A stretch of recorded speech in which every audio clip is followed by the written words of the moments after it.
Welcome to the Wealth Done Differently Retirement Podcast. Danielle Howard, a certified financial planner, shares insight into the financial tools, techniques, and temperaments needed to make the most of your retirement dollars and relationships. Danielle bridges the gap between Wall Street and Main Street, bringing complex financial topics down to earth. Danielle will educate and inspire you as you define and refine your version of prosperity. Hello and welcome to another podcast with Danielle Howard. Today we're going to get philosophical, and if you've listened to the podcast already, it probably isn't going to surprise you that we're going to go down this route. But today we're going to talk about the difference between knowledge and wisdom. Now, this is a pretty deep philosophical thing, Danielle. What made you bring this up in your book, and how are we going to couch today's conversation? Matt, I think that for people to truly understand how money works in their lives and to get the most out of it, that we have to peel apart and go a little bit below the surface. Just, what's in our pocketbooks and maybe the difference between stock and bond strategies, et cetera. I think unless we understand how money works in our lives, we can't get the full value out of it. That's where we want to discern what's the difference between knowledge and wisdom and how does that apply to our retirement season in life and what can we do to make the most of it. Okay, well, unpack that a little bit more. Let's start peeling that onion and tell us what have you found that's underneath. And actually, I'm sorry, I need to rewind here so that we're on the same page. Can you define them, the difference between knowledge and wisdom, and then let's start peeling back that onion. All right. When we look at pre-retirees and retirees, we've been around the block, and sometimes I think, we know about money. We've been doing this for a while, but I ask people to pause and maybe think about that a little bit. We may be knowledgeable. We may know how to balance a checkbook. We may know what the difference between a traditional IRA or a Roth IRA is. Knowledge is that information gathered. We can go out on the internet and we can do a Google search on a variety of topics, and we can learn. We can gain knowledge and understand, basic concepts, financial literacy, investment, asset allocation, diversification. All of those things I kind of put in the bucket of knowledge. Mm-hmm. Then we have to look at what is the difference between knowledge and wisdom. Wisdom to me is about understanding how to optimize what you have. In my book, it's an unknown author, but knowledge is recognizing that the street is one way and wisdom is looking both directions anyway. Oh. So it's how do we apply that knowledge? How do we look at that knowledge and apply it to our own personal lives? When it comes to retirement, to that fall season of life, I think it is even more important that we take the wisdom that we have gleaned over the years. And I truly believe that as we get older, many of us, myself particularly, we've learned the hard way. We've learned about what works in our financial lives and maybe some things that don't work.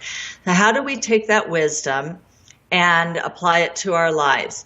How do we take knowledge, the use of stocks and bonds or rates of return, and how do we then apply knowledge? What does it take to get a return on life? To steal that from Mitch Anthony. Mm-hmm. I think it was my grandfather who said, wisdom always comes with a little blood and leaves a scar. Yes.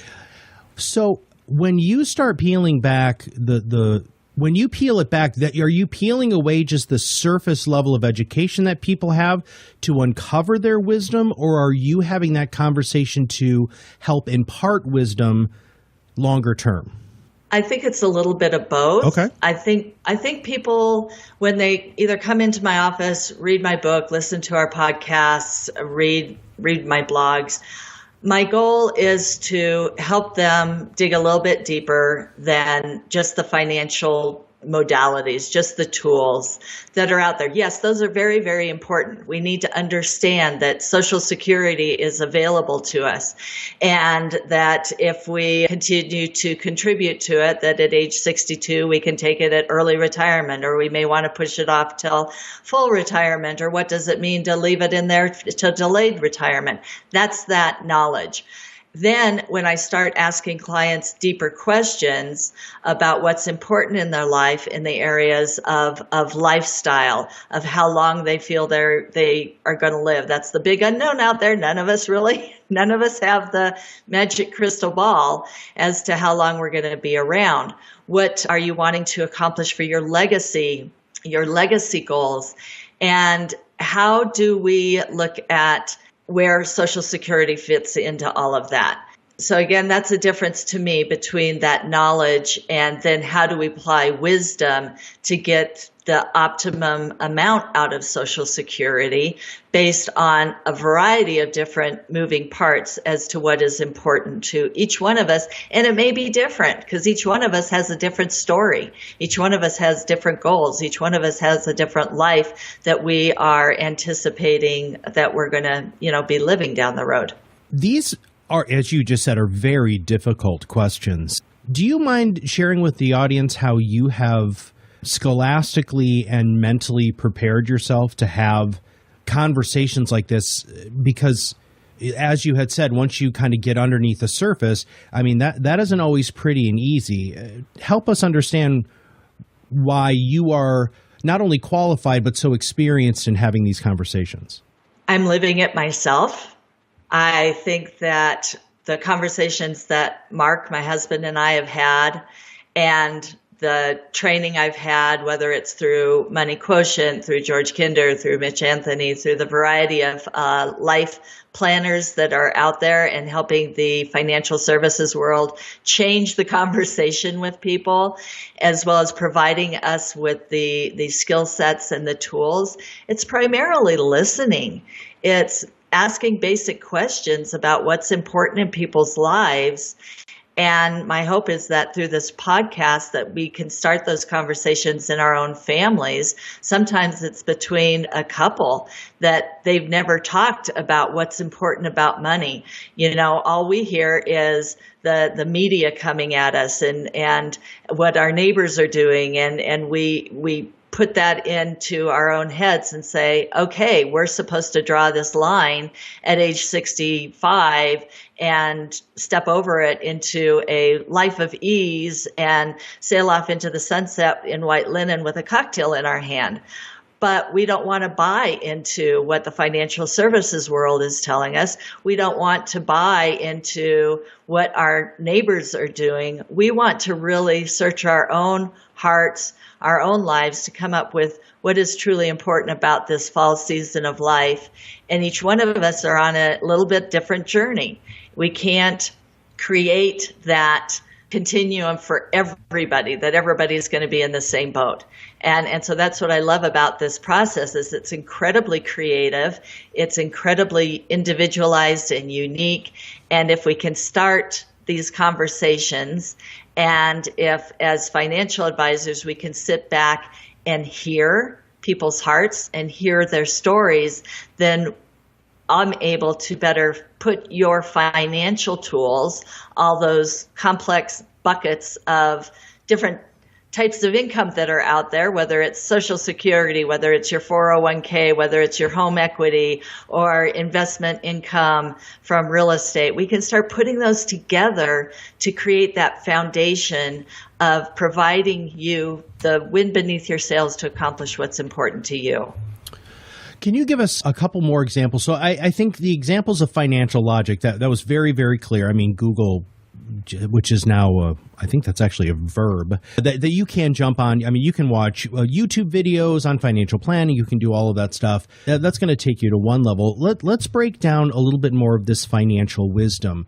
Can you give us an example of, obviously not a client example, or just something that you've experienced either personally, or you can, meld a couple of client experiences together so not be specific, but of the epiphany after somebody does gain this financial wisdom?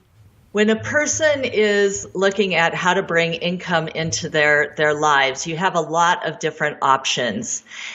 And I hear things from people that maybe they come to me with questions. And what do you think about this investment? Or what do you think about this idea for making, an investment? And it may not fit what they've told me about their risk tolerance. If somebody has come to me and said, I'm a very conservative investor. What do I need to do to minimize my risk and yet still bring some income into my life?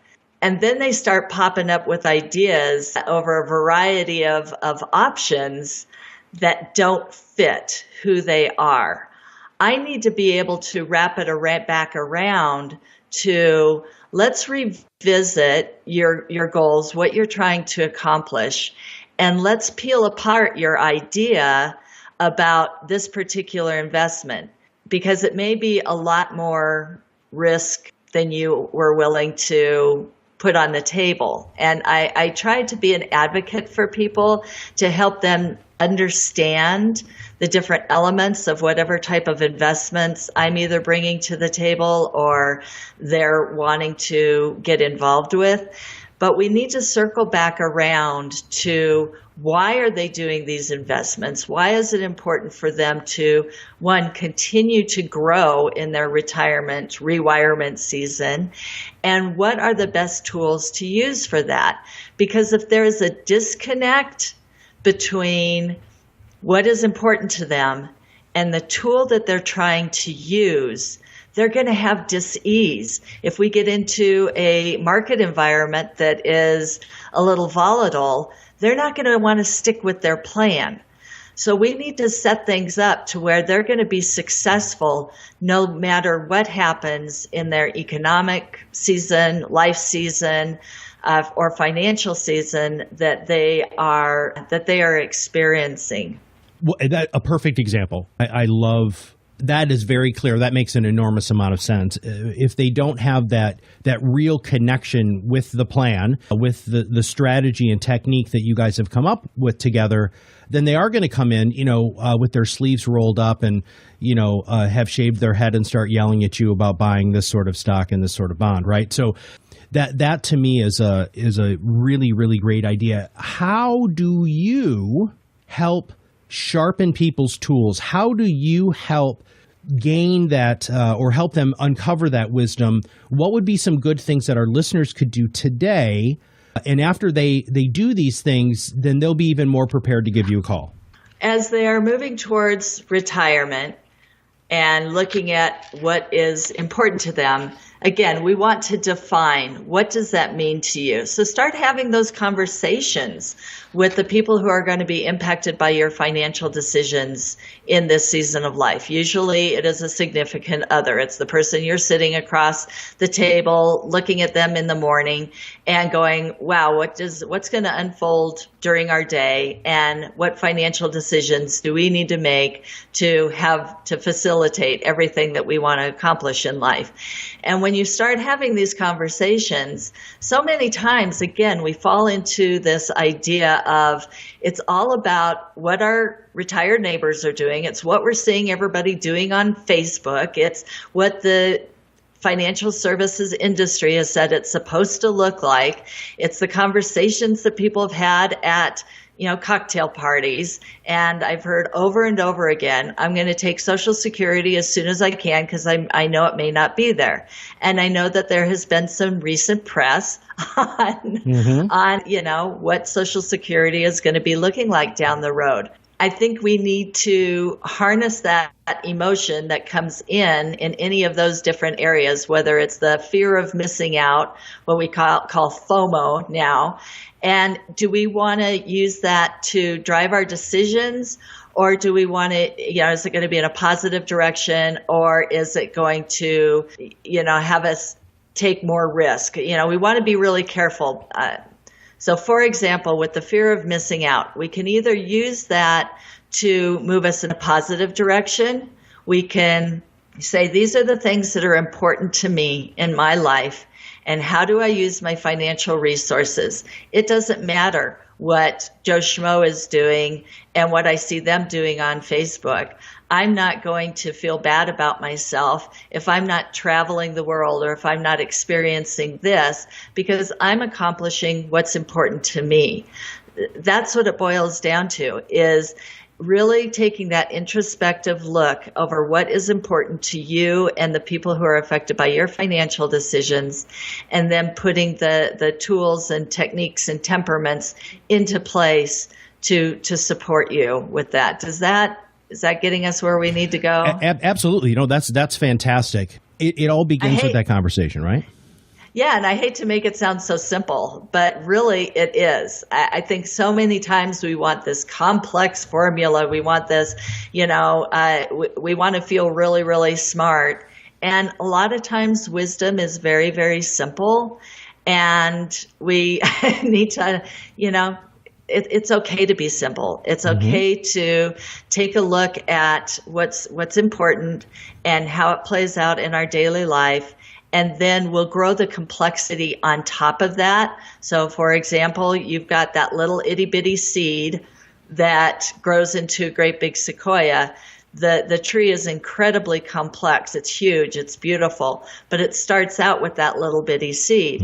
If you can look at what is truly important in your life and boil it down to some very simple values, your core, what do you want to drive your day? Then we can look at all the financial complex components, taxes and investment strategies and income strategies, and we can start building it from there to create this beautiful tree.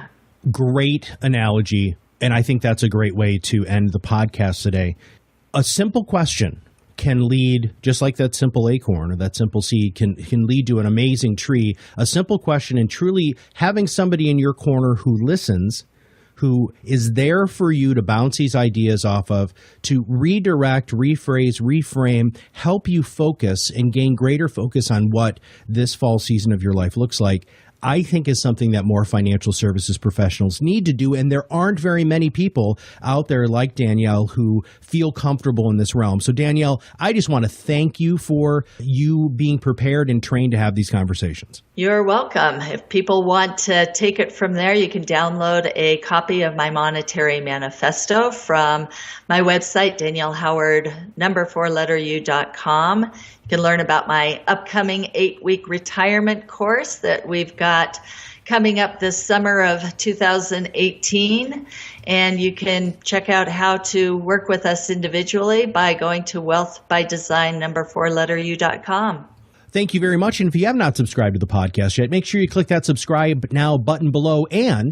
Or if you have somebody in your life that needs to have this conversation, just share this podcast with them. It's very, very simple to do. Just click the share now button below. You can share it all on social media or via email. Start the conversation, see what happens, and soon you will be able to have that retirement that you've always wanted. And with that, we'll thank you very much, and we'll see you on the other side of the mic for our next episode very soon. Thank you for listening to the Wealth Done Differently Retirement Podcast. Click the subscribe button below to be notified when new episodes become available. The information covered and posted represents the views and opinions of the guest and does not necessarily represent the views or opinions of Wealth by Design, LLC.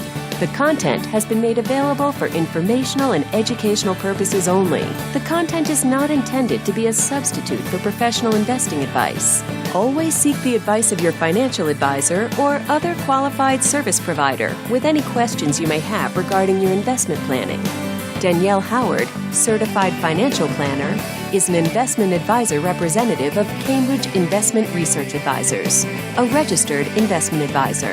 Securities offered through Cambridge Investment Research, Inc., a broker-dealer, member FINRA SIPC. Cambridge and Wealth by Design, LLC are not affiliated.